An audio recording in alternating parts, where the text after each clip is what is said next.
आप सभी का स्वागत है। मैं हूं प्रोफेसर न्यूरो। आज के इस वीडियो में एक रियल कुकुल्ड स्टोरी डिस्कस करने वाले हैं कि कैसे हस्बैंड अपनी वाइफ को अपनी कुकुल्ड फैंटेसी के बारे में धीरे धीरे सब कुछ बता देता है और वाइफ जब सीरियसली हस्बैंड की इस फैंटेसी को लेना शुरू कर देती है ना, तब कैसे होता है, क्या होता है, A to Z इस स्टोरी में आपको जानने व समझने को मिलेगा। देखिए, यह रियल स्टोरी मेरे तक हस्बैंड के द्वारा नहीं, वाइफ के द्वारा आई है। वाइफ के द्वारा कैसे आई है, क्यों आई है, ये मैं बड़े ही विस्तार से आपको बताना चाहूँगा। हस्बैंड लगभग 1.5 सालों से अपनी वाइफ को अपने अंदर की फीलिंग्स के बारे में, कुकुल्ड फैंटेसी के बारे में बता रहे थे। मैं ऐसा चाहता हूँ कि तुम्हारा कोई बॉयफ्रेंड हो, उसके साथ तुम डेट पर जाओ, उसके साथ तुम समय बिताओ। यदि तुम घर पर किसी दिन ऑफिस से पहले छुट्टी में आ जाया करो तो अपने बॉयफ्रेंड को घर पर ही लेकर आ जाओ और अपना एंजॉय करो और मुझे बस सब कुछ बताओ। हस्बैंड का बस यही कहना था कि जो भी तुम करो मुझे बताओ। साथ ही वाइफ का कहना है कि सर, मेरे हस्बैंड उस तरह के पोर्न कंटेंट काफ़ी ज़्यादा दिखाते हैं। जब भी नाइट के समय दोनों रोमांस के क्षण बिताते हैं तो उस समय हस्बैंड मोबाइल स्क्रीन पर कुकुल्ड से संबंधित कंटेंट दिखाते हैं, इमेज दिखाते हैं, वीडियो दिखाते हैं।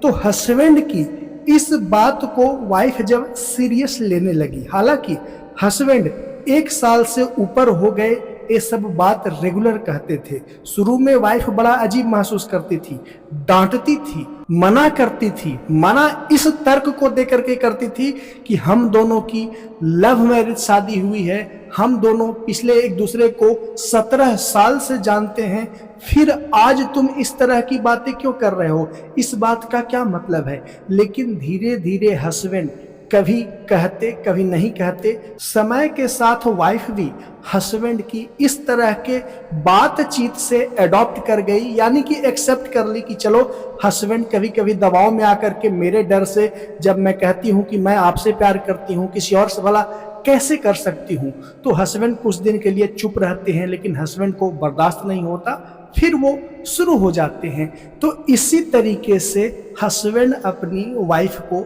कहा करते थे। तो वाइफ बड़ा कंफ्यूजन में थी, वाइफ के दिमाग में बड़ा उलझन था कि आखिर मेरे हस्बैंड ऐसा क्यों कहते हैं।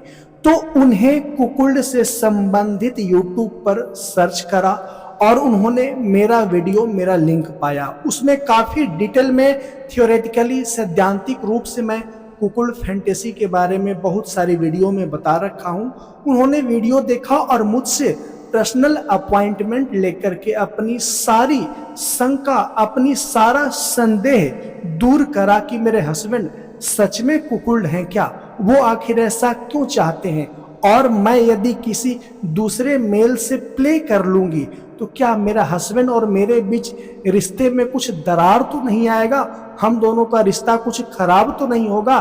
तो ऐसा कंडीशन वाइफ महसूस करती थी। तो मुझसे वाइफ ने व्यक्तिगत अपॉइंटमेंट लेकर के लगभग 3 सेशन करा।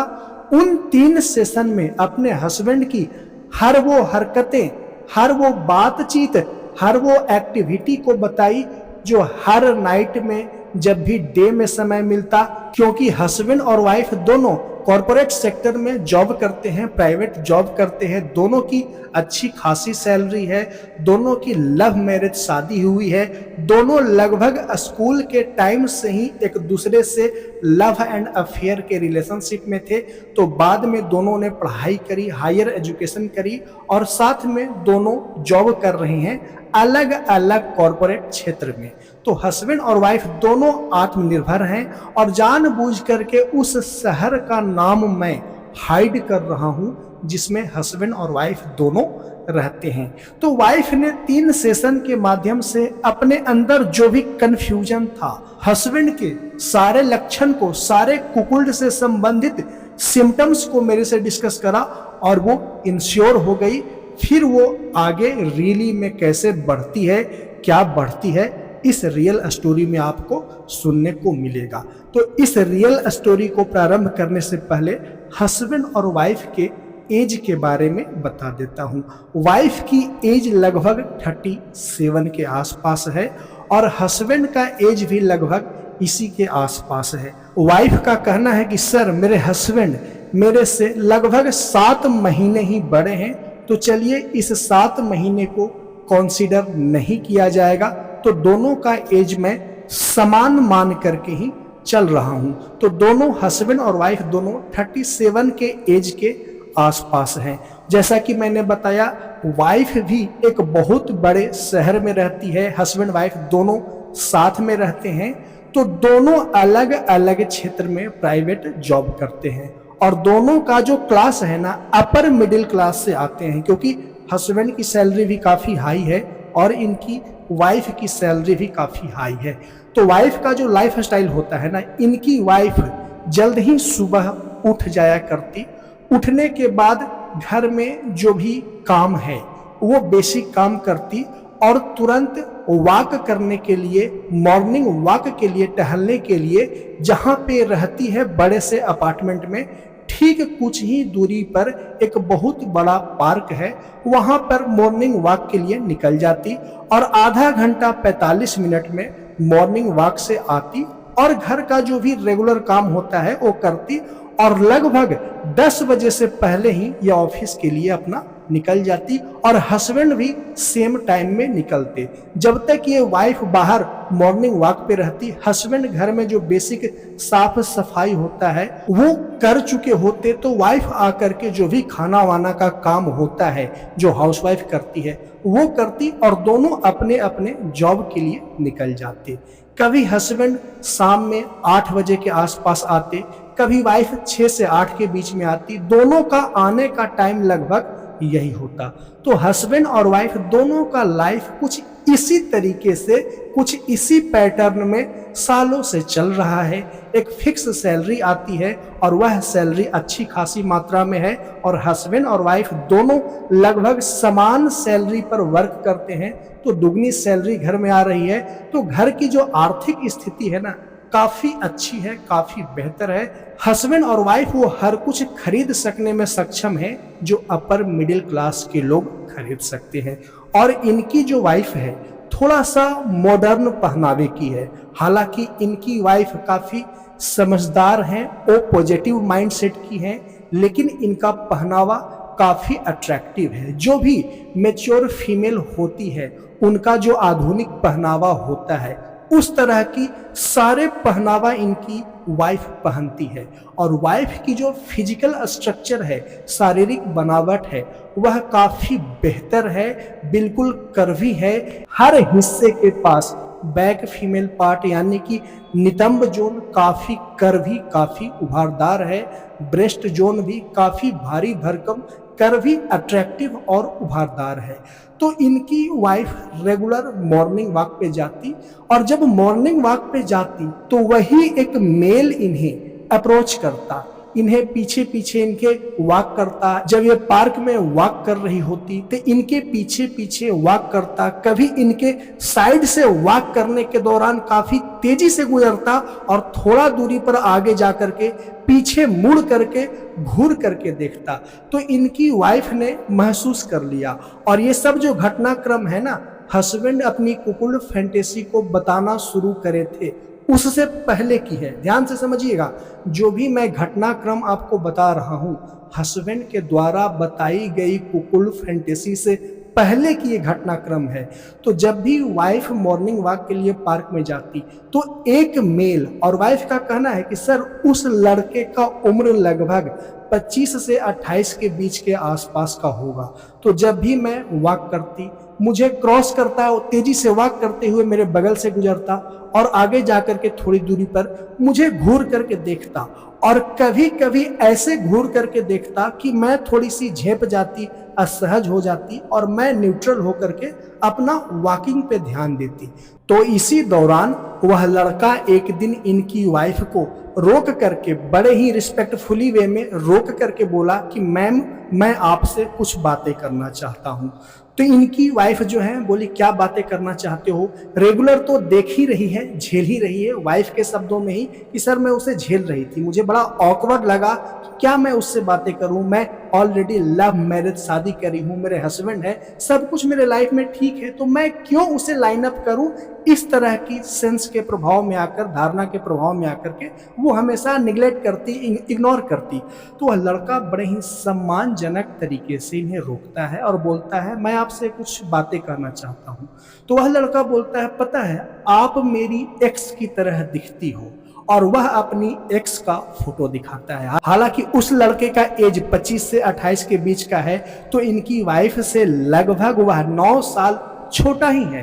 तो वह लड़का अपनी एक्स को दिखाता है, इनकी वाइफ एक्स को देखती है उस लड़के के मोबाइल स्क्रीन पर, और इनकी वाइफ खुद बोलती है हाँ थोड़ा सा तो चेहरा मेरे से मिल रहा है, थोड़ा सा मिल रहा है, यानी कि पूरा चेहरा तो नहीं मिल रहा है, लेकिन कहा जाए तो 30% मिल रहा है। और इनकी वाइफ मुस्कुराते हुए उसे देखती हैं और बोलती हैं कि आप अपनी एक्स को समझ करके मुझे बार बार देखते हैं तो मैं बड़ा अनकंफर्टेबल फील करती हूँ।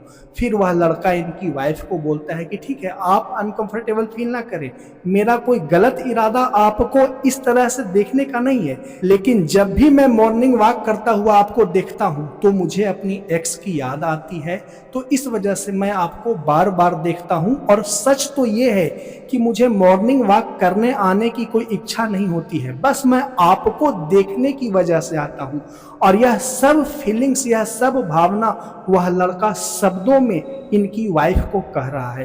तो इनकी वाइफ भी कंफर्टेबल हो जाती है और पार्क में ही थोड़े से साइड में आ जाती है, क्योंकि पब्लिक मूवमेंट होता है, वहाँ से थोड़ी दूरी पर हट करके ग्रास वाले एरिया में, घास वाले जोन में बीच में चली जाती है और इस लड़के से पूछना शुरू करती है कि ऐसा क्या था कि ब्रेकअप हुआ, किस तरह की चीज़ें हैं, आप बड़े अंदर से एकदम हार्ट ब्रोकन टाइप के पर्सन दिख रहे हो, बड़ा अजीब दिख रहे हो, मुझे ऐसा लग रहा है, और आपकी आंखों और चेहरे से लग रहा है कि मुझसे बात करने के दौरान बड़ा आप सैड हो चुके हो। तो वह लड़का 10 मिनट के अंदर सारा कुछ एक्सप्लेन करता है।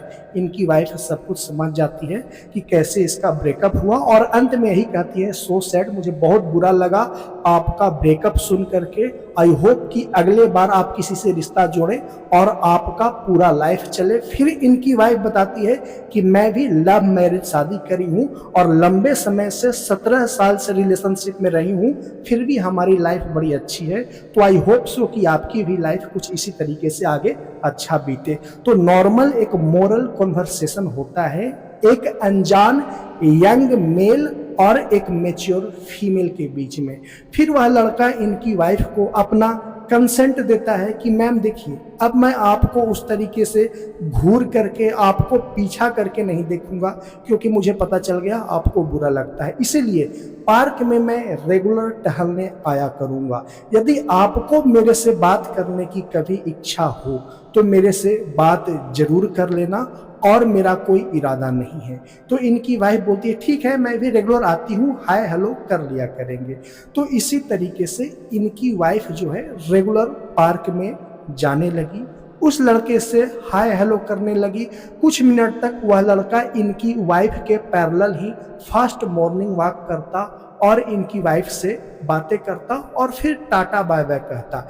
फिर इनकी वाइफ का कहना है कि सर वह लड़का मेरे से बात करता, डिसेंट, अच्छा पर्सनालिटी का, अच्छा व्यक्तित्व का, काफ़ी रिस्पॉन्सिबल लड़का मुझे लगा, लेकिन मैं एक डिस्टेंस मेंटेन करती थी, और डिस्टेंस मैं जब मेंटेन करती थी तो वो समझ जाता था और वो फोर्स नहीं करता था, वह भी डिस्टेंस मेंटेन करने में सपोर्ट करता था कि मैं अनकंफर्टेबल फील ना करूं। तो रेगुलर बात करते करते लंबे समय बीत गए, लेकिन इनकी जो वाइफ है हस्बैंड को नहीं बताई कि हाँ एक लड़का है, अपनी इस तरह की स्टोरी उसने बताया, मेरे से हर रोज पार्क में मिलता है, और हस्बैंड की बताने की आवश्यकता भी नहीं थी।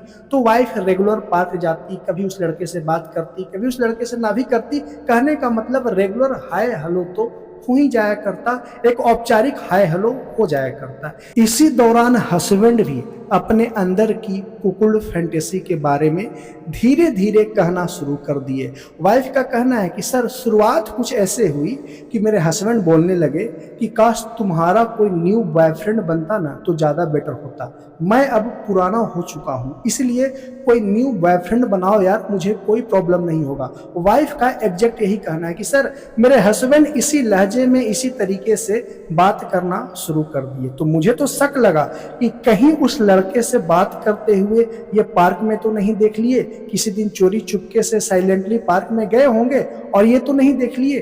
तो वाइफ को कहीं शक लगा और वो थोड़ा सा सहम गई, पूछी ऐसा तुम क्यों बोल रहे हो, ऐसा बोलने की आवश्यकता क्या है, कहीं कुछ आपने देखा है क्या पार्क में या कहीं कुछ। तो हस्बैंड बोलते हैं नहीं मैं कहीं कुछ देखा नहीं हूँ, लेकिन मुझे ऐसा लगता है कि तुम्हारी लाइफ में एक रोमांच चाहिए, एक न्यू रोमांस चाहिए, तो तुम कोई बॉयफ्रेंड बनाओ। तुम्हारे ऑफिस में भी काफ़ी हैंडसम लड़के हैं, कई लड़के तो बातें करते होंगे, कई लड़कों से तुम बातें करती हो, तो ऐसा है नहीं तुम बनाओ। तो वाइफ अपना तर्क रखती है कि सब कुछ लाइफ में अच्छा चल रहा है, बनाने की आवश्यकता नहीं है, तो मैं क्यों बनाऊं। और यही बात धीरे धीरे करते करते हस्बैंड आगे बढ़ते हैं और इसी तरह के बात को कुकुल्ड से संबंधित यौन टॉक में, कुकुल्ड से संबंधित रोल प्ले के रूप में करना शुरू कर देते हैं। वाइफ का कहना है कि सर कुछ महीनों तक तो ऐसे ही बात करते रहे, धीरे धीरे वह इस तरह की वीडियो दिखाने लगे और वीडियो दिखाते तो बताते देखो ये इसका हस्बैंड है, बगल में हस्बैंड बैठा है और बिस्तर पर वाइफ है, वाइफ का बॉयफ्रेंड है, वाइफ के साथ बुल है। इस तरह की बात, इस तरह के कंटेंट वीडियो फॉर्मेट में और इमेज के फॉर्मेट में दिखाना शुरू कर दिए। तो इनकी वाइफ भी मना नहीं करती और वाइफ का कहना है कि सर जब इस तरह की चीजें दिखाते तो मेरे अंदर भी अंदर से उत्तेजना पैदा होता और कभी कभी तो मैं भी आउट ऑफ कंट्रोल हो जाती और जो उस वीडियो में हो रहा होता वो भी मेरे अंदर इच्छा होने लगती कि काश मुझे भी ऐसा करने को मिलता। और वाइफ एकदम रियली में ऐसा ही एक्सेप्ट करी कि हस्बैंड और मेरे बीच काफी ईमानदारी से भरा रिलेशनशिप है। तो जब वो खुल करके कहते तो यौन उत्तेजना के दौरान, आपसी रोमांस के दौरान मैं भी ट्रिगर हो जाती। इसी तरीके से रेगुलर हस्बैंड बातें करने लगे। फिर आगे कैसे और क्या सब कुछ होता है, इसमें हस्बैंड का क्या रोल होता है, हस्बैंड का हैंड हेल्पिंग हैंड में कन्वर्ट हो पाता है, क्या होता है, XYZ A to Z सब कुछ यदि आप जानना चाहते हैं तो इस वीडियो का पार्ट 2 आपको देखना होगा। उसमें थोड़ा और ज्यादा डिटेल और कई कदम आगे बढ़ करके और विस्तार से मैं विश्लेषण दूंगा। इसके लिए आपको मेरा प्राइवेट टेलीग्राम चैनल ज्वाइन करना होगा और मैं इस YouTube जैसे प्लेटफॉर्म पर उतना खुल करके, कुछ कदम आगे बढ़ के खुल करके विश्लेषण नहीं दे सकता कि आगे क्या हुआ, तो आगे कैसे हुआ, क्या हुआ, सब जानना चाहते हैं तो आपको मेरा प्राइवेट टेलीग्राम चैनल को ज्वाइन करना होगा। और मेरा प्राइवेट टेलीग्राम चैनल को ज्वाइन करने के लिए इस वीडियो के नीचे डिस्क्रिप्शन व कमेंट में जो मैसेज का लिंक दिया गया है ना, उस पर मुझे डायरेक्ट मैसेज करें टेलीग्राम पर और मैसेज में सिर्फ और सिर्फ ज्वाइन लिखे तो मेरी तरफ से पेमेंट शेड्यूल मिल जाएगा, यानी कि QR कोड मिल जाएगा और उस पर मेंशन होगा कि 1 मंथ के लिए ज्वाइन करना चाहते हैं तो उसका फी 159, 2 मंथ के लिए ज्वाइन करना चाहते हैं तो 299, तो अपने हिसाब से चूज करें, पेमेंट प्रोसेस कंप्लीट करें तो जल्दी आपको मेरा प्राइवेट टेलीग्राम चैनल पर ऐड कर दिया जाएगा, जहां आप इसका पार्ट 2 सुन सकेंगे कि आगे कैसे क्या होता है। थोड़ा सा एक कदम आगे बढ़ के, थोड़ा सा खुलकर, ज्यादा मैं खुलता नहीं, एक निश्चित सीमा तक खुल करके बड़े ही बारीकी से डिटेल में पार्ट 2 में मैं डिस्कस कर रहा हूं। तो मेरा प्राइवेट टेलीग्राम चैनल ज्वाइन करें। ज्वाइन करने के लिए वीडियो के नीचे डिस्क्रिप्शन व कमेंट में जो टेलीग्राम का लिंक दिया गया है, मैसेजिंग लिंक, उस पर सिर्फ और सिर्फ ज्वाइन मैसेज करें, बाकी सब कुछ फटाफट आसानी से हो जाएगा, बहुत ही जल्द, बहुत ही फास्ट। तो चलिए जल्द ही मिलते हैं इसके पार्ट 2 में अपने प्राइवेट टेलीग्राम चैनल पर और वहां 200 से ऊपर ऑलरेडी रियल स्टोरी हर तरह की कुकुल से संबंधित डिस्कस किया हुआ है। तो आई होप कि मेरी बातों को समझ सके होंगे। तो पार्ट 2 इसका देखने के लिए मेरा प्राइवेट टेलीग्राम चैनल ज्वाइन करें। चलिए जल्द ही मिलते हैं नेक्स्ट वीडियो में। वीडियो को देखने के लिए धन्यवाद।